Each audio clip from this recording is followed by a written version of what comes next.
Weight lifting স্বর্ণপদক জয়ী অমরদীপ দেববর্মাকে সংবর্ধনা জ্ঞাপন করল ইয়ং কর্নার ক্লাব। অনুষ্ঠানে উপস্থিত ছিলেন মেয়র দীপক মজুমদার, এলাকার বিধায়ক গোপাল চন্দ্র রায় এবং কর্পোরেটর হিমানী দেববর্মা সহ অন্যান্যরা। মেয়র দীপক মজুমদার বক্তব্য রাখতে গিয়ে বলেন, সম্প্রতি কেরালায় অনুষ্ঠিত এশিয়ান গেমস প্রতিযোগিতায় আমাদের রাজ্যের অমরদীপ দেববর্মা 4টি স্বর্ণপদক আমাদের রাজ্যের জন্য এনেছেন। সেটা আমাদের রাজ্যের গর্বের বিষয়। আগামী দিন আন্তর্জাতিক স্তরের প্রতিযোগিতায় করে সফলতা লাভ করবেন এবং খেলাধুলার মাধ্যমে ত্রিপুরার নাম দেশের মধ্যে পরিচিত করেছে রাজ্যের বিভিন্ন প্রতিযোগিতারা। আগামী দিনেই রাজ্যের অনেক প্রতিভাবান খেলোয়াড় রাজ্যের মুখ উজ্জ্বল করবে বলে আশাবাদী মেয়র দীপক মজুমদার। আমিও বলবো যে অমরদীপ দেববর্মা আমাদের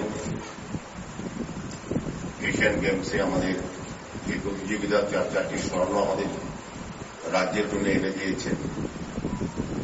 উনি ব্যক্তিগতভাবে যতটা অ্যাচিভমেন্ট ওনার হয়েছে তার থেকে আমি বলবো আমাদের রাজ্যবাসী হিসেবে আমরা বেশি প্রাপ্তি হয়েছে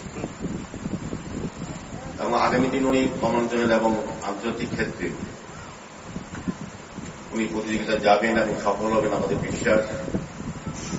কারণ আমরা জানি যে আমাদের এই রাজ্যকে সবচেয়ে বেশি পরিচিতি দিয়েছে এই আন্তর্জাতিক ক্ষেত্রে আমাদের এই ক্রীড়ার সঙ্গে যারা যুক্ত।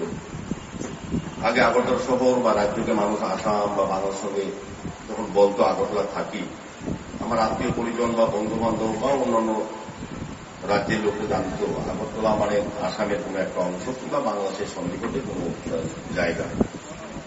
কিন্তু আমাদের দীপা কর্মকার, সোমদেব দেববর্মা, আর্শিয়া দাসরা যখন আন্তর্জাতিক ক্ষেত্রে গেছে তখন আগরতলা বা ত্রিপুরাকে তারা কিন্তু নতুনভাবে জানে। এখন যাকে বাইরে বলবেন দীপা কর্মকারের জায়গা কিনা আগরতলা। আমাদের পরিস্থিতিটা কিন্তু শুধুমাত্র ভৌগোলিক অবস্থানের উপর হয় না বা রাজনৈতিক কারণে হয় না, অনেকটা হয় এই বিষয়ের উপর, যেটা আমাদের কাছে সবচেয়ে গর্বের এবং সুন্দর বিষয়, যেটা অমরদীপ দেববর্মা এশিয়ার ক্ষেত্রে আমাদের ভারত সঙ্গে আমাদের রাজ্যের